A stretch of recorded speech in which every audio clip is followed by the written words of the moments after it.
बिस्मिल्लाहिर्रहमानिर्रहीम अस्सलाम वालेकुम। Welcome to my YouTube channel science for everyone. आज इस वीडियो में हम एंटीबॉडी डाइवर्सिटी के बारे में बात करेंगे। Basically today's video is in Urdu version. Okay, इस टॉपिक पे काफ़ी वीडियोस बने हैं जो मोस्टली इंग्लिश में होते हैं and most of the student face problems in this videos. तो इसलिए मैं चाहता हूँ कि मैं उर्दू में इसको रिकॉर्ड कर लूँ। मैं कोशिश करूँगा कि इसको आसान से आसान तर बनाऊँ कि असल में एंटीबॉडी डाइवर्सिटी क्या है and how trillions of antibodies are generated from a single genome. असल में जो हमारे इम्यून सिस्टम का जो बी सेल्स है वो एंटीबॉडीज बनाती है और हर सेल स्पेसिफिक होती है एक खास एंटीबॉडी बनाने के लिए। एंटीबॉडीज का असल जो फंक्शन है वो ये है कि वो डिफरेंट जो वायरसेस है या फॉरेन पार्टिकल्स है एंटीजेंस है वो उसके साथ बाइंड होके उसको न्यूट्रलाइज करे और उसको इम्यून सेल्स की मदद से उसको किल कर ले। तो हर एक एंटीजन के लिए एक स्पेसिफिक एंटीबॉडी होती है। और अगर हम देखें तो हमारे जो इन्वायरमेंट में billions and trillions of antigens पाए जाते हैं। मीन्स के इसके इसके जो स्ट्रक्चर्स होते हैं वो मुख्तलिफ होते हैं एक दूसरे से और हर एक स्ट्रक्चर के लिए एक एंटीबॉडी ज़रूरी है कि उसको वो न्यूट्रलाइज करे और उसको वो इम्यून सेल्स की वजह से किल कर ले। तो हमें पता है कि जो हमारा जीनोम है वो 20 to 25,000 जीन्स इनकोड करते हैं। तो क्वेश्चन अराइज होता है कि ये मिलियंस एंड बिलियंस और ट्रिलियंस ऑफ एंटीबॉडीज किस तरह जनरेट होते हैं। ठीक है, जीन्स का तो 20 से 25,000 के दरमियान जीन्स होते हैं। अगर हम एक जीन से एक एंटीबॉडी बनाए तो हमारे साथ 20 या 25,000 एंटीबॉडीज बनते हैं। लेकिन असल में जो एंटीजन है उसकी तादाद तो मिलियंस बिलियंस और ट्रिलियंस में है। तो जहन में आता है कि ये किस तरह होता है एक छोटे से जीनोम से एक 25,000 जीन्स से एक इतने बिलियंस ट्रिलियंस एंटीबॉडीज किस तरह बनते हैं। तो इस वीडियो में मैं कोशिश करूंगा कि इसको वाज़ेह कर लूँ। ठीक है, तो शुरू करते हैं। जैसा मैंने बताया कि जो बी सेल्स है वो हमारे साथ एंटीबॉडीज प्रोड्यूस करता है और एक स्पेसिफिक बी सेल एक स्पेसिफिक एंटीबॉडीज को कोड करते हैं। ठीक है, प्रोड्यूस करते हैं। तो ये ज़हन में याद रखें कि B cells are responsible for the production of antibodies. Okay, पहले अगर हम डिटेल में जाए तो एक मिनट में लेता हूँ इस एंटीबॉडीज के स्ट्रक्चर पे कि बेसिकली एंटीबॉडी का स्ट्रक्चर क्या होता है। तो आपको पता भी होगा कि इसमें जो है 4 चेन्स होते हैं, 2 लाइट चेन्स होते हैं जो इधर लिखा गया है। 2 लाइट चेन्स होते हैं और 2 हैवी चेन्स होते हैं। ठीक है, और अगर हम हैवी चेन्स की बात कर ले तो हैवी चेन्स में ये जगह देखें तो कांस्टेंट रीजन होता है और वेरिएबल रीजन होता है। ठीक है, ये कांस्टेंट रीजन है और ये वेरिएबल रीजन है। तो यहाँ हाइपर वेरिएबल रीजन होते हैं। ठीक है, यहाँ पे एंटीजेंस बाइंड होते हैं। तो अगर इस डार्क ग्रीन कलर को देख लें तो यहाँ पे डिफरेंट एंटीजेंस बाइंड होते हैं। ठीक है, तो यही जो रीजन है वो मुख्तलिफ शेप्स एक्वायर करता है। ये किस तरह करता है मैं आपको फिर वीडियो में बताऊंगा भी। ठीक है, तो ये जहन में याद रखें कि ये जो है ये हाइपर वेरिएबल रीजन होते हैं। इसकी वेरिएबिलिटी बहुत ज़्यादा होती है और मैं आपको फिर बताऊंगा कि ये किस तरह होती है। तो यहाँ पे एंटीजन बाइंड होता है, इसको एंटीजन बाइंडिंग साइट कहते हैं। और इसी तरह जो लाइट चेन का है, सॉरी ये डार्क ब्लू जो है ये हैवी चेन का है और ये लाइट ब्लू ग्रीन है, डार्क ग्रीन है, ये लाइट चेन का है। ठीक है, तो ये हाइपर वेरिएबल रीजन होते हैं। जो एंटीबॉडीज की जो क्लासेस है आईजीएम, आईजीजी, आईजीए, आईजीडी और आईजीई। तो अक्सर स्टूडेंट इसमें कंफ्यूज होते हैं कि ये किस तरह है क्लासेस, इसको सेपरेट किस तरह किया गया है। असल में हम जितने भी एंटीबॉडीज देखते हैं तो ये इसी शक्ल के होते हैं। ठीक है, तो असल में ये जो हैवी चेन है, अगर हम इसको देख ले, ये हैवी चेन्स जो है, ठीक है, ये हैवी चेन्स, तो इसकी अमाइनो एसिड सीक्वेंस में डिफरेंस होती है।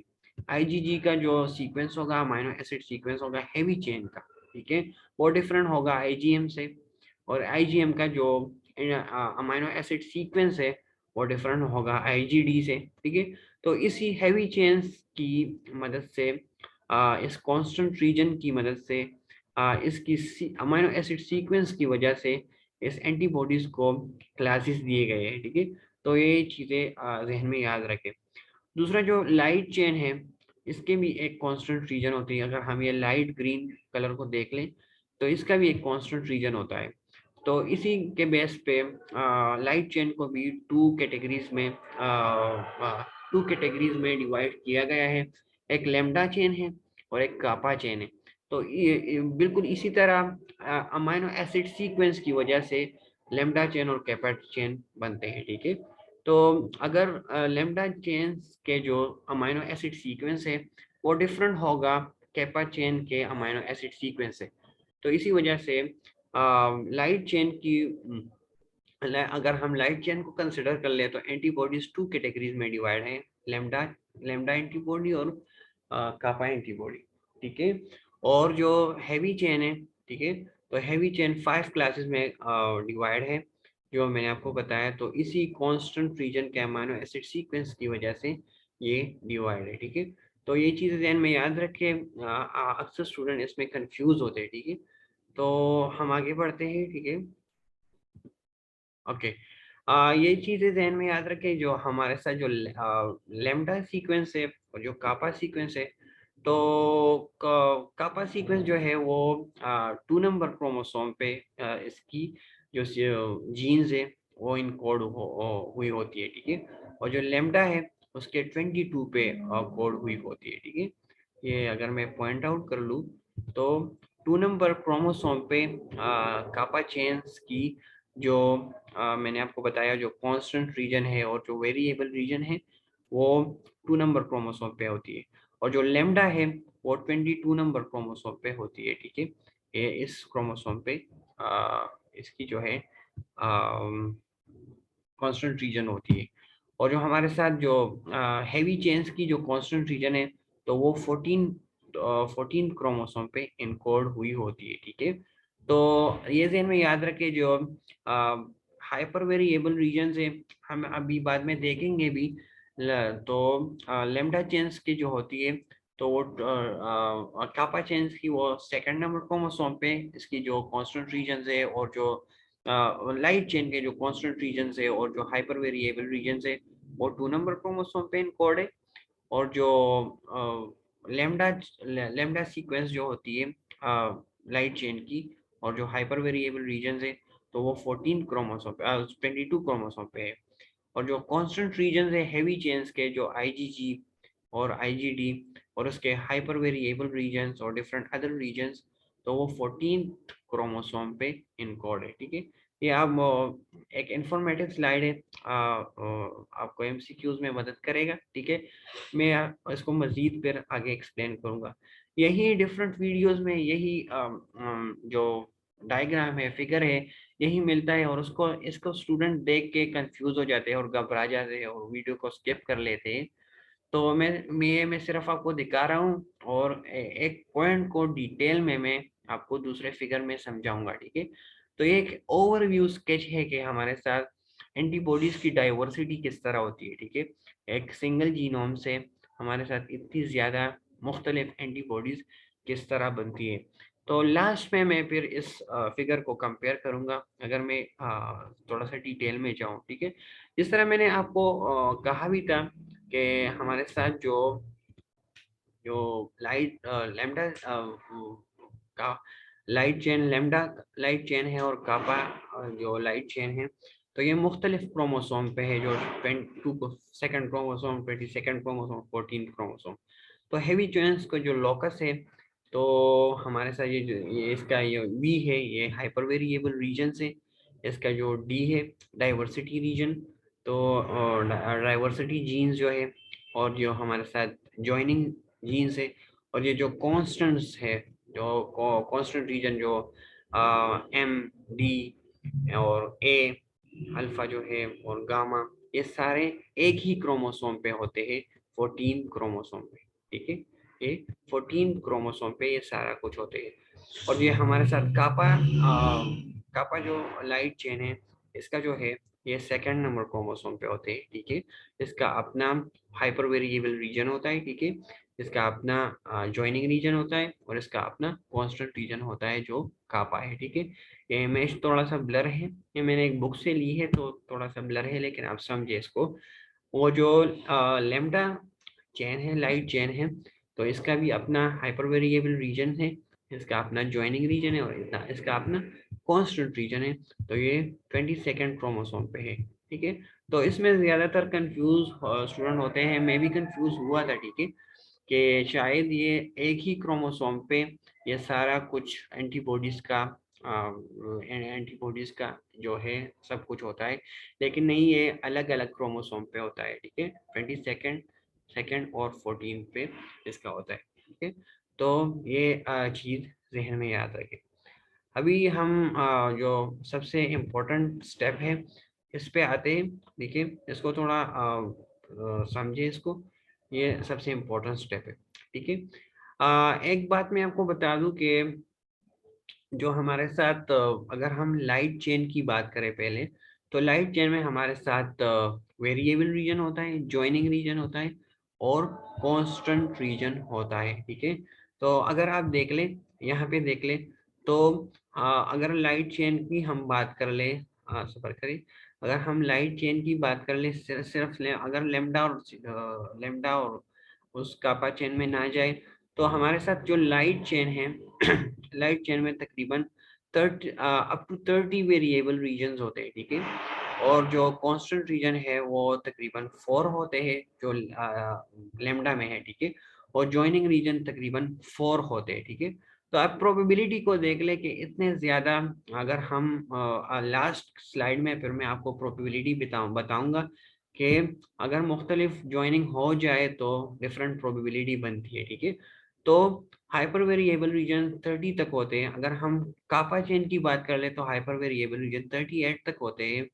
ज्वाइनिंग रीजन जो है वो 5 तक होते हैं। असल में ये जो हाइपर वेरिएबल रीजन और ये जो है, ये सारे जीन्स है जो मुख्तलिफ अमीनो एसिड सीक्वेंसेस को कोड करते हैं, ठीक है। तो ये ज़हन में याद रखें, मैं रीजन्स की बात करता हूँ, लेकिन असल में ये जीन्स होते हैं जो उस 25,000 जीन्स में ये जीन्स होते हैं, ठीक है, जो हमारे साथ स्पेसिफिक अमीनो एसिड सीक्वेंस को कोड करते हैं, ठीक है। तो अगर मैं बता दूं कि ये एक हाइपर वेरिएबल रीजन है, अगर फर्दर स्लाइड में मैं बता दूं, तो फॉर एग्जांपल अगर हम इस तरह स्टार्ट कर लें, तो फॉर एग्जांपल हमारे साथ एक वेरिएबल रीजन है, एक जॉइनिंग रीजन है और एक कांस्टेंट रीजन है। अब मैं ये नहीं बता रहा कि कौन सा नंबर है, यहाँ पे 30 to 38 वेरिएबल रीजन है, जॉइनिंग रीजन भी 5 तक है और constant region for example gamma kappa है या लेमडा है, ठीक है। तो ये ज्वाइन होंगे, ठीक है, ये एक दूसरे के साथ ज्वाइन होंगे, तो ये हमारे साथ ये वेरिएबल है, ठीक है, ये आ जाएगा। उसके बाद हमारे साथ ये बाकी जो दरम्यान में जो डीएनए है वो स्किप होगा और ये जे जे रीजन है, ये इस वेरिएबल रीजन के साथ बाइंड हो जाएगा। सॉरी, ये किस तरह बाइंड होता है मैं आपको दूसरी स्लाइड में बताऊंगा इस मैकेनिज्म के बारे में, ठीक है। तो ये ज्वाइन हो जाए तो ये सॉरी, ये ज्वाइन हो जाएगा तो ये अपना अमीनो एसिड सीक्वेंस है, ये जे वाला अपना अमीनो एसिड सीक्वेंस है, फिर ये कांस्टेंट रीजन आ जाएगा और इसके साथ बाइंड हो जाएगा, ठीक है। और बाइंड होके फिर ये हमारे साथ असल में ये पूरा लाइट चेन बना लेगा, ठीक है। तो यही इसका प्रोसेस है। हेवी चेन की अगर हम बात कर ले, तो हेवी चेन में वी डी जे और फिर कांस्टेंट रीजन हमारे साथ आ जाता है। तो इसी तरह असल में मैं आपको बता दूं कि डाइवर्सिटी किस तरह है, तो डाइवर्सिटी इसी तरह है कि लास्ट स्लाइड में फिर मैं आपको बताऊंगा कि डाइवर्सिटी किस तरह है, लेकिन सिर्फ इधर आप जहन में याद रखें। फॉर एग्जाम्पल अगर हमारे साथ 2 वेरिएबल रीजन है, ओके, हमारे साथ 2 वेरिएबल रीजन है V1 और V2, ठीक है, और बाकी हमारे साथ J भी एक है, C भी एक है, ठीक है। तो अगर V1 V1 J और C मिल जाए तो ये अलग अलग हमारे साथ लाइट चेन बनाएगा। अगर V2 J और C आपस में मिल जाए तो हमारे साथ ये अलग लाइट चेन बनाएगा। तो हमारे साथ दो अलग अलग मुख्तलिफ लाइट चेन बनते हैं, ठीक है। तो अगर ये V हमारे साथ 38 तक पहुंच जाए और ये J हमारे साथ 5 तक पहुंच जाए और ये C हमारे साथ 5 तक पहुंच जाए, तो आप देख लें कि कितनी ज्यादा प्रोबेबिलिटी बनती है, ठीक है, कितनी ज्यादा प्रोबेबिलिटी बनती है। तो ये लास्ट में फिर मैं आपको कैलकुलेशन के तौर पर मैं बताऊंगा कि ये किस तरह फिर बनती है, ठीक है। और बिल्कुल इसी तरह हैवी चेन्स का भी इसी तरह होता है। तो जहन में याद रखिए, हैवी चेन में ये डी रीजन जो है, ये जो डी सीक्वेंस है, ये फिर ऐड हो जाता है, ठीक है। तो हैवी चेन्स की डाइवर्सिटी ज्यादा है बनिस्बत लाइट चेन, ठीक है। तो डिफरेंट डाइवर्सिटी के साथ जब मिलते हैं तो डिफरेंट हाइपर वेरिएबल रीजन्स और डिफरेंट एंटीजन बाइंडिंग साइट बनते हैं और हमारे साथ एंटीबॉडीज बाइंड हो जाते हैं, ठीक है। अगर मैं जैसा मैंने आपको बताया, ये इसी का इसका मैकेनिज्म है। फॉर एग्जांपल हमारे साथ ये एक जो है वी रीजन है, ठीक है, ये हमारे साथ वी रीजन है, ये 23 और 12 पर ना जाए, ये एक अलग सा प्रोसेस है। मैं कोशिश करूंगा कि दूसरे वीडियो में मैं आपको बता दूं। मैं सिर्फ आपको बता रहा हूँ कि अगर मैंने कहा कि वी और जे, वी डी जे, ये किस तरह बाइंड होते हैं, ठीक है। उस इस दरमियान में बहुत ज़्यादा डीएनए है, ठीक है। तो ये एक दूसरे के करीब किस तरह आएंगे, तो मुख्तलिफ इंजाइम होते हैं जो बेसिकली रेग इंजाइम इसको कहते हैं, ठीक है। तो ये इस तरह बाइंड हो जाता है, पहले इस वी पोर्शन के साथ बाइंड हो जाता है, फिर उसको और एक पोर्शन एक एक्टिव के साइड के साथ वी बाइंड हो जाता है और दूसरे एक्टिव साइड के साथ ये जे बाइंड हो जाते हैं और ये इस डीएनए को इस तरह कर्व पोजीशन में ले आते हैं, ठीक है। और फिर इसी प्लेस से इसको कट करते हैं, ठीक है। ये जो डीएनए है ये रिमूव हो जाता है, ये डिग्रेड हो जाता है, ठीक है। और इसी तरह हमारे साथ फिर ये वाला जो है ये ज्वाइन हो जाते हैं। तो इसी तरह ये वी और जे एक दूसरे के साथ नज़दीक आ जाते हैं, ठीक है। तो इसी तरह ये जर्म लाइन की बात अगर मैं कर लूँ, तो हमारे साथ जब पहले जो बी सेल होती है जो अभी एंटीबॉडीज को एक्सप्रेस नहीं की होती, तो ये इसके साथ पूरा का पूरा डीएनए होता है, ठीक है, पूरा का पूरा डीएनए होता है। लेकिन जब ये एक खास एंटीबॉडीज को एक्सप्रेस करती है, ठीक है, एक खास एंटीबॉडीज को एक्सप्रेस कर लेती है, इसके साथ इसकी डाइवर्सिटी बन जाती है, ठीक है।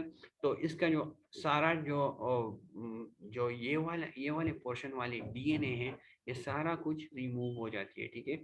और इसके साथ सिर्फ वो वाला डीएनए रह जाती है जो एक एंटीबॉडी को जो है वो सीक्वेंस करता है और बनाता है, ठीक है। तो ये जर्म लाइन बी सेल के बारे में मैं बता दूं कि इसमें पूरा का पूरा डीएनए होता है जो एक नॉर्मल सेल में होते हैं। लेकिन जब ये एक एंटीबॉडी को एक्सप्रेस कर लेते हैं तो उससे वो बाकी जो डीएनए है वो ख़त्म हो जाते हैं और उसमें सिर्फ एंटीबॉडीज की डीएनए रह जाती है, ठीक है। तो ये चीज़ भी आप जहन में रख लें, ठीक है। तो इसी तरह अगर मैं आपको इस के बारे में बता दूं, तो अब डाइवर्सिटी को ज़रा देख लें, डाइवर्सिटी को अभी ज़रा थोड़ा सा देख लें कि किस तरह डाइवर्सिटी किस तरह बनती है। मैंने आपको बताया भी था, एक प्री बी सेल है और अब ये एक एंटीबॉडी बनाता है, ठीक है। तो देखें ना, अगर हम हैवी चेन के बारे में देखें तो इसकी 45 तक वेरिएबल रीजन्स है। अगर डी को देख ले तो 23 तक है, अगर जे को देख ले तो 6 तक है, और ये जो 5 क्लासेस ऑफ कांस्टेंट रीजन है, ठीक है। तो क्या हो जाता है कि शायद अगर हम देख ले तो V1 मिल जाता है, ठीक है। उसके बाद V1 के साथ D2 मिल जाता है, ठीक है। फिर J2 मिल जाता है और एक फिर कांस्टेंट रीजन मिल जाता है, ठीक है। तो इस तरह एक ही एंटीबॉडी बनती है। अगर V1 के बजाय V2 मिल जाए, D1 मिल जाए, J6 मिल जाए और एक कांस्टेंट रीजन मिल जाए, तो एक दूसरी डीएनए एंटीबॉडी बनती है, ठीक है। एक दूसरा हैवी चेन बनता है।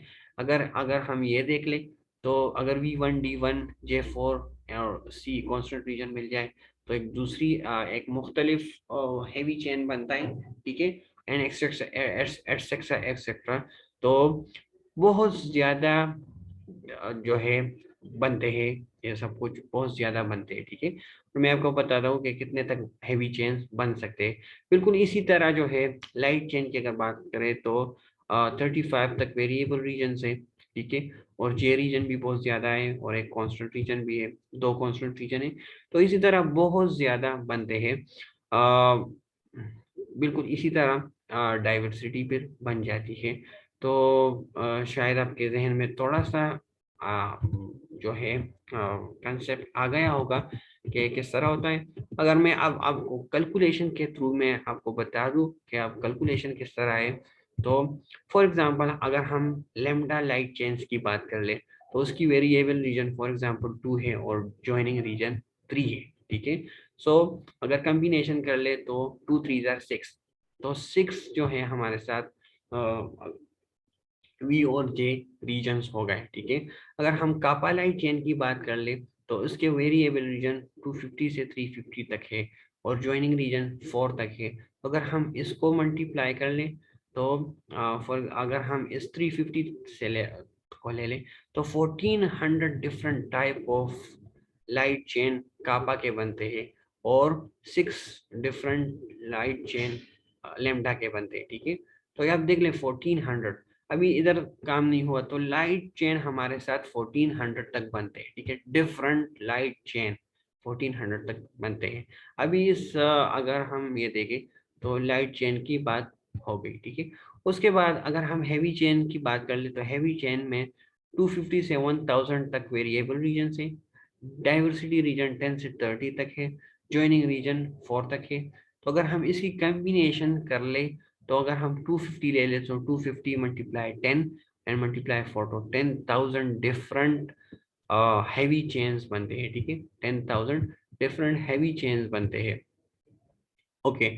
अगर हम 1000 ले लें तो 1000 मल्टीप्लाई 30 मल्टीप्लाई 4 तो 1,20,000 हैवी चेन्स हमारे साथ बनते हैं। अभी हम डाइवर्सिटी ऑफ एंटीबॉडीज देख लें, कापा चेन और लेमडा चेन को हम अभी करते हैं। तो हमारे साथ जो लेमडा लेम कापा चेन्स जो आए थे, ठीक है। तो 1000 या मल्टीप्लाई 10,000, ठीक है, 1000। अभी देख रहे हैं कि हम हैवी चेन और लाइट चेन को एक दूसरे के साथ करेंगे कि एक पूरी से पूरी एंटीबॉडी बन जाए, ठीक है।